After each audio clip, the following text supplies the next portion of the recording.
오늘의 성경 말씀은 잠언서 16장 1절에서 9절까지의 말씀입니다. 우리 다 함께 오늘의 성경 말씀을 읽도록 하겠습니다. 마음의 경영은 사람에게 있어도 말의 응답은 여호와께로부터 나오느니라. 사람의 행위가 자기 보기에는 모두 깨끗하여도 여호와는 심령을 감찰하시느니라. 너의 행사를 여호와께 맡기라. 그리하면 네가 경영하는 것이 이루어지리라. 여호와께서 모든 것을 그 쓰임에 적당하게 지으셨나니 악인도 악한 날에 적당하게 하셨느니라. 무릇 마음이 교만한 자를 여호와께서 미워하시나니 피차 손을 잡을지라도 벌을 면하지 못하리라. 인자와 진리로 인하여 죄악이 속하게 되고 여호와를 경외함으로 말미암아 악에서 떠나게 되느니라.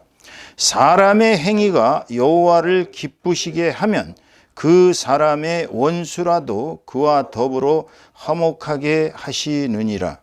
적은 소득이 공의를 겸하면 많은 소득이 불의를 겸한 것보다 나으니라. 마지막, 사람이 마음으로 자기의 길을 계획할지라도 그의 걸음을 인도하시는 이는 여호와시니라. 아멘, 아멘.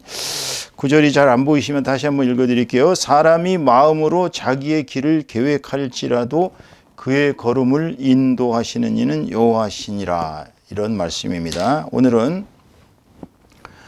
이 잠언서 16장 1절에서 9절까지의 말씀을 가지고 너의 경영을 하나님께 맡기라라는 제목으로 하나님의 은혜를 함께 나누도록 하겠습니다.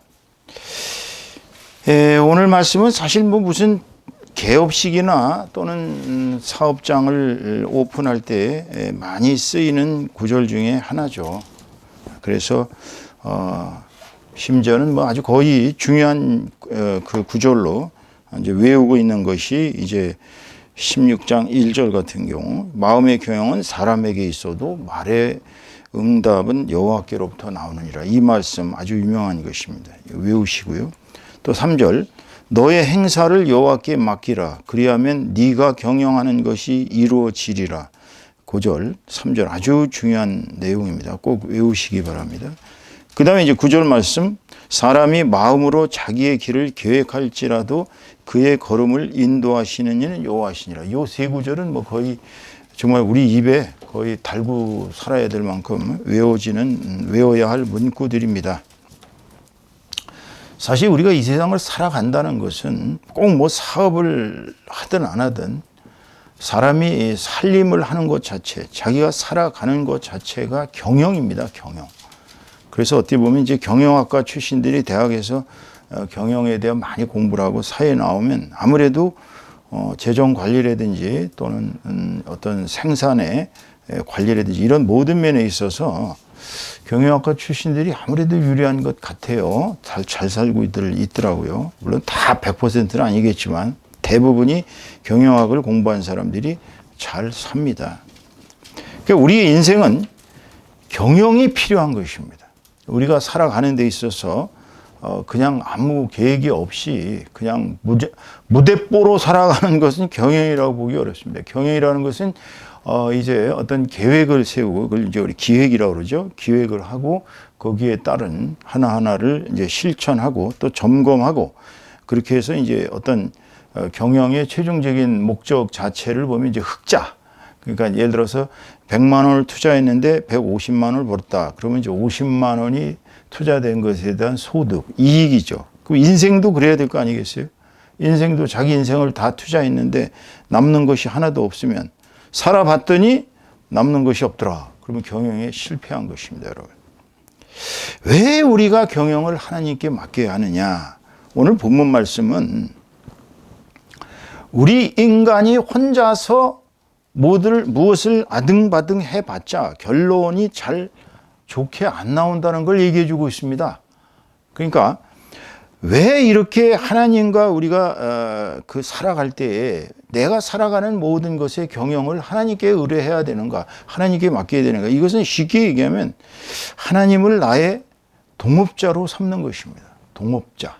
그러니까 자기 혼자서 사업을 하고 또는 자기 혼자서 세상을 살아가는 것하고 하나님이라는 막강한 천지 만물의 주인이신 하나님과 같이 무엇을 해 나간다는 것은 성공의 지름길이에요.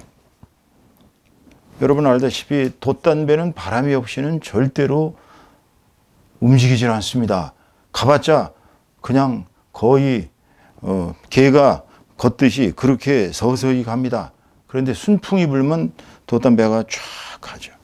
하나님께서 우리에게 성령의 순풍을 불어주시면 우리의 살아가는 삶과 우리가 하는 사업은 다 순풍을 만날 수가 있는 것입니다. 왜 그러냐면 천지 만물의 것이 다 하나님의 것이기 때문에 그래요.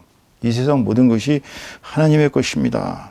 하늘에 있는 새들도 땅에 있는 짐승들도 바다 물속에 있는 물고기들도 다 하나님의 것입니다. 이 세상 모든 사람은 다 하나님의 것입니다. 그런데 사람이 이렇게 하나님의 것이라는 사실을 무시하고 자기 스스로 그냥 다 모든 것이 이루어질 줄 알고 살아가지만 그러나 결국 만사를 계획해도 그것을 이루시는 분은 하나님이시라는 것입니다. 오늘 1절 말씀 보면 마음의 경영은 사람에게 있어도 마음의 경영이라는 건 뭐예요? 마음을 자기가 어떻게 쓰고 움직이고 이런 것도 다 자기가 하죠. 다 자기가 하는 것 같아요. 그런데 말의 응답은 결국 응답은 하나님께서부터 나와야 되는 것입니다. 자기가 마음을 아무리 잘 구상하고 계획하고 요리 굴리고 저리 굴리고 소리 이제 잔꾀 사람의 머리가 대단히 정교합니다. 사람의 두뇌는요 거의 우주와 맞먹을 만큼 정교하다고 합니다. 그러니까 인공지능이 아무리 뛰어나도 인간을 못 당하는 이유는 인간은 끊임없는 이 창조를 할 수 있기 때문이에요. 그러니까 사람의 마음은요 이것을 굉장히 이제 자기 스스로 이익을 되는 방향으로 모든 것이 보면 다 이익을 쫓습니다. 그래서 그렇게 경영을 해나가는데 그렇게 이익을 쫓았는데 말의 응답이 나오는 것은 없어요. 만약 여호와께로부터 나오지 않으면 결론이 없습니다. 자, 이제 하나님께서 우리에게 이런 그 마음의 경영을 자기가 아무리 해도 너가 아무 소용이 없다라고 말씀하시는 것이 뭐냐면 2절 말씀 3절 보면 그렇게 얘기합니다. 사람의 행위가 자기 보기에는 모두 깨끗하여도 여호와는 심령을 감찰하시는. 사실 누구나 다 자기가 의롭다고 생각하면 그건 크게 잘못된 거예요. 다 자기는 죄인이다 생각하고 자기의 모든 행동 자체가 하나님 보시기에 아름답지 못할 수도 있다라고 생각을 하면 틀림없어요. 그러니까 자기의 모든 말과 행동은 하나님 보시기에 아름다워야지 인간이 보기에 아름다워서는 안 됩니다. 왜? 하나님께서 우리의 심령을 감찰하실 때는 하나님의 기준에서 감찰하시는 것이지 인간의 기준에서 감찰하시는 것은 아닙니다. 내가 거룩하니 너희도 거룩하라 그랬는데 거룩하지 않으면 하나님께 죄를 범하는 것입니다. 그러니까 우리가 여호와께서 우리의 심령을 감찰하신다는 건 우리의 마음이 항상 하나님께로 향할 때만 하나님의 뜻에 합치되는 생각, 하나님의 뜻에 합치되는 경영 이걸 할 수가 있어요. 그렇지 않으면 결과는 아무것도 없는 것입니다. 그 3절 말씀에 너의 행사를 여호와께 맡기라 그리하면 네가 경영하는 것이 이루어지리라. 여기서 너의 행사라는 것이 무슨 뭐 이벤트를 말하는 행사가 아닙니다. 여기서 말하는 행사라는 것은 네가 행하는 모든 일, 네가 행하는 모든 일은 여호와께 맡겨야 합니다. 내가 이렇게 투자를 했는데 왜 결론이 안 나오냐? 짜증내고 내가 이렇게 사람들한테 잘 했는데 왜 사람들이 나를 못 알아주느냐? 그렇게 하시면 안 된다는 거예요. 내가 열심히 공부했는데 내가 왜 결과가 안 나오냐. 인간의 모든 삶의 행사는 행하는 모든 일, 그 결과는 하나님께 있습니다. 그렇기 때문에 우리가 하나님께 모든 걸 맡기고 하나님의 뜻에 합치되면 이루어지는 거예요. 그 일이 특히 우리 성도들은 하나님께서 감찰하고 계시고 우리가 하나님의 뜻에 따라 살아가는지 아닌지를 보고 계시기 때문에 하나님께서 우리가 잘못되는 걸 절대 원하지 않으십니다. 자, 자기가 사랑하는 성도가 예수 그리스도의 피값으로 사신 성도가 일로 가야 되는데 일로 가요. 그럼 하나님께서 어떻게 하시겠어요? 일로 옮기죠. 그러니까 하나님께 행사를 맡기고 가야지 그게 순풍을 타는 길입니다. 하나님의 길과 어긋나서 거역하는 길은 그것은 대단히 어리석은 길인 것입니다. 왜? 주시는 이도 하나님이시고 빼앗으시는 이도 하나님이십니다. 욥기를 보면 욥은 하나님께서 모든 복을 주셨지만 사단이 질시해가지고 하나님께 그를 시험해 보라고. 하나님께서 복을 주셨으니까 저 하나님한테 충성하지. 하나님이 복을 뺏어가시면 저는 분명히 배신할 것이다라고 내기를 합니다. 그래서 하나님이 목숨 이외에는 다 뺏어도 좋으니까 한번 끝까지 시험을 해보자. 그러나 사단은 그의 목숨을 못 뺏고 끝까지 그의 모든 것을 쳤습니다. 재산을 치고 자식들을 다 죽이고 모든 것을 다 거지 알거지로 만들고 온몸에 악창이 나고 그랬어도 그는 하나님을 원망하지 않았습니다.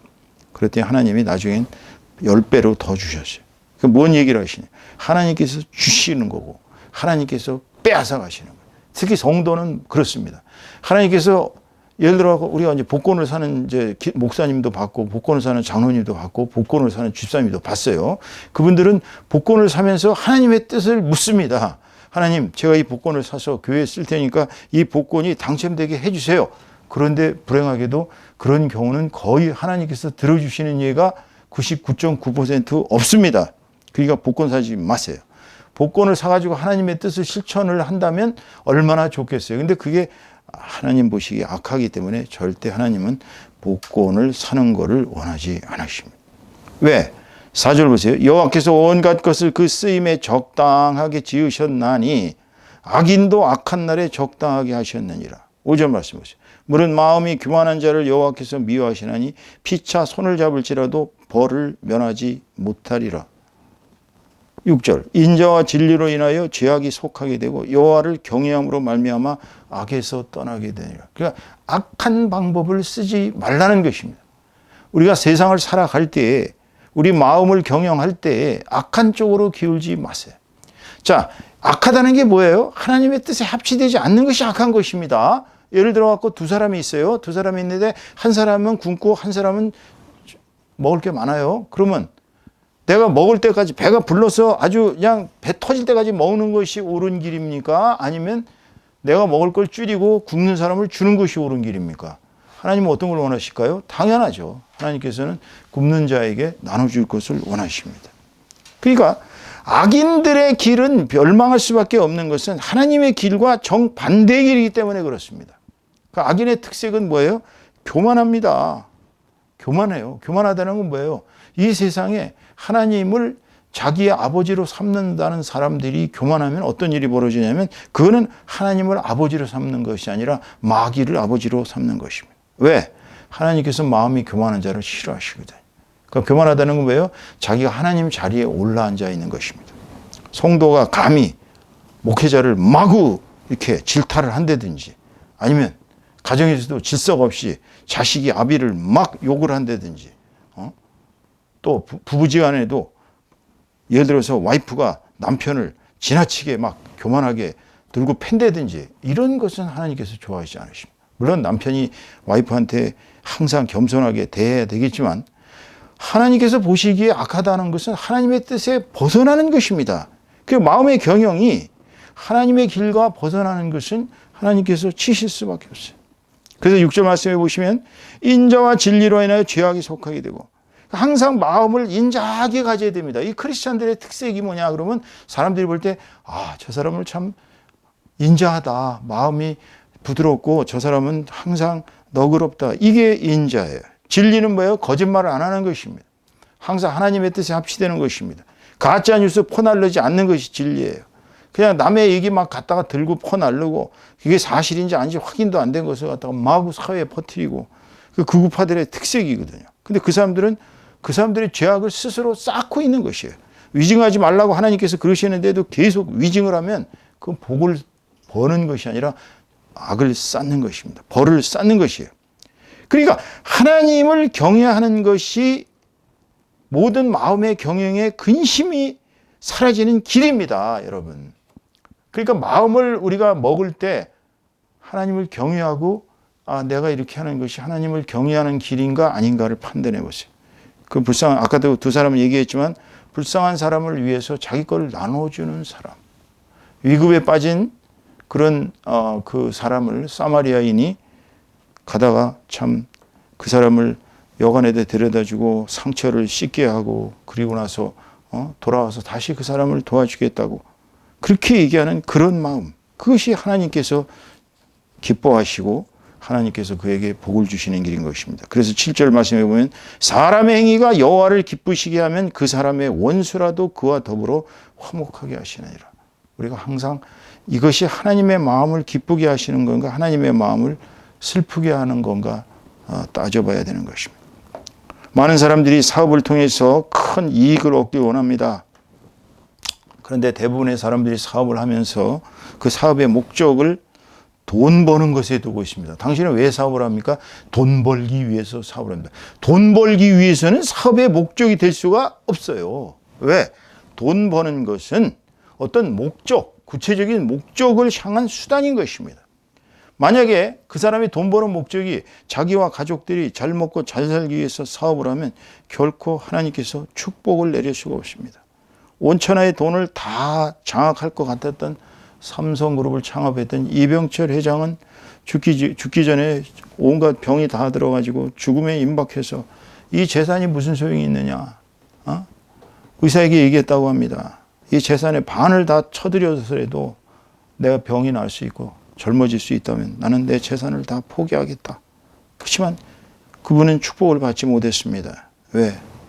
마지막까지 전기체 신부한테 왜 하나님을 믿어야 되느냐, 하나님이 진짜로 존재하느냐고 수십 가지의 질문을 던졌지만 그 신부는 게을렀어서는 아니겠지만 차마 그분에게 대답을 하지 못했습니다. 한 영혼을 구원하지 못했어요. 저 같으면 아마 밤을 새서라도 이병철 회장 같은 사람을 살리기 위해서 하나님을 믿어야 되는 이유와 간증과 모든 논리를 그를 설파해서 하나님을 믿게 만든 것입니다. 그렇게 만들었을 거예요, 저는. 그런데 차마 그렇게 못했습니다. 그래서 결국은 그분은 천국에 가셨다고 확신할 수가 없는 것이죠. 아무리 돈을 많이 벌었어도 하나님과 관계없는 사업을 하면 그것은 결과가 없다는 얘기입니다. 그렇다면 어떻게 해야 되겠어요? 하나님의 영광을 위해서 나는 사업을 한다. 왜 그 말씀을 못해요?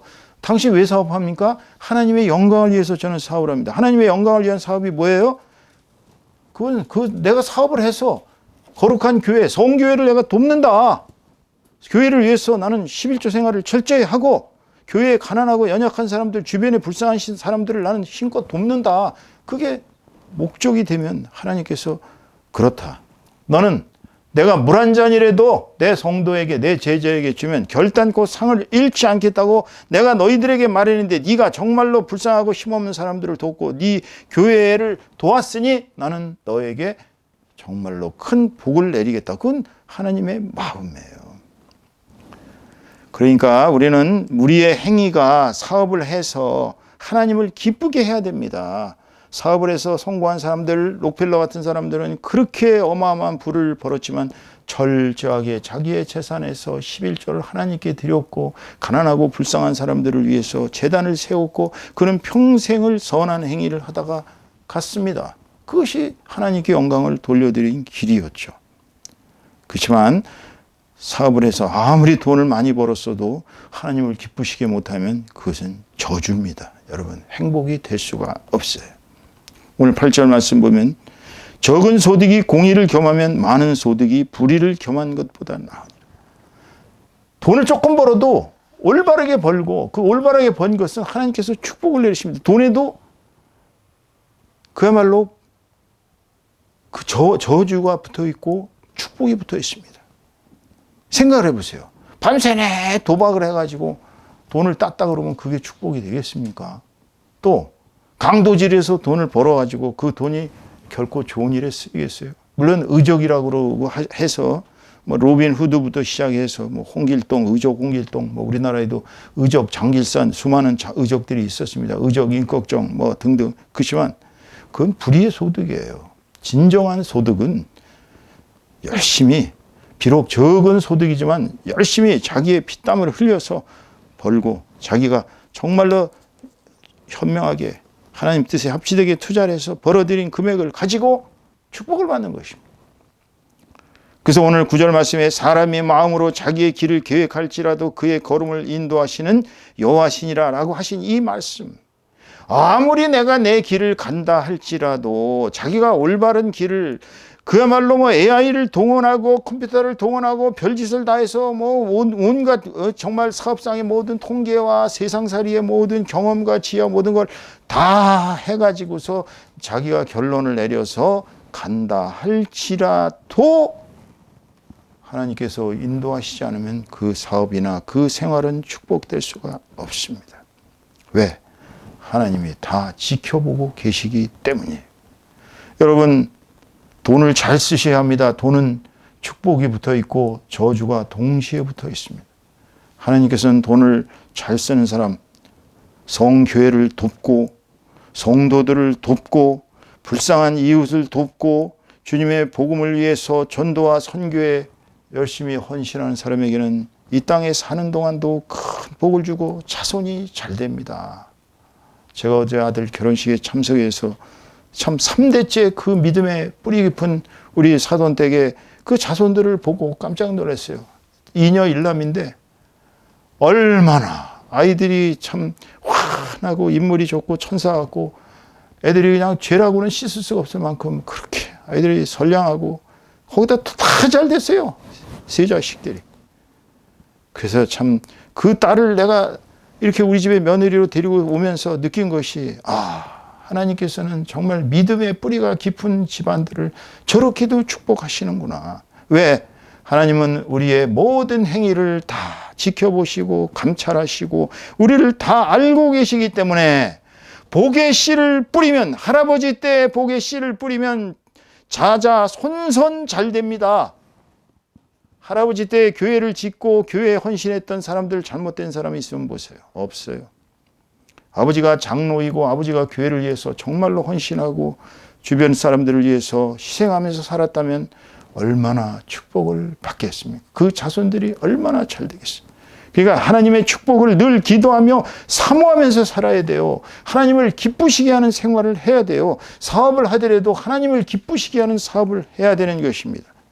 하지만 여러분, 한 가지 알아둬야 될 사실은 하나님께서는 우리를 시험하십니다.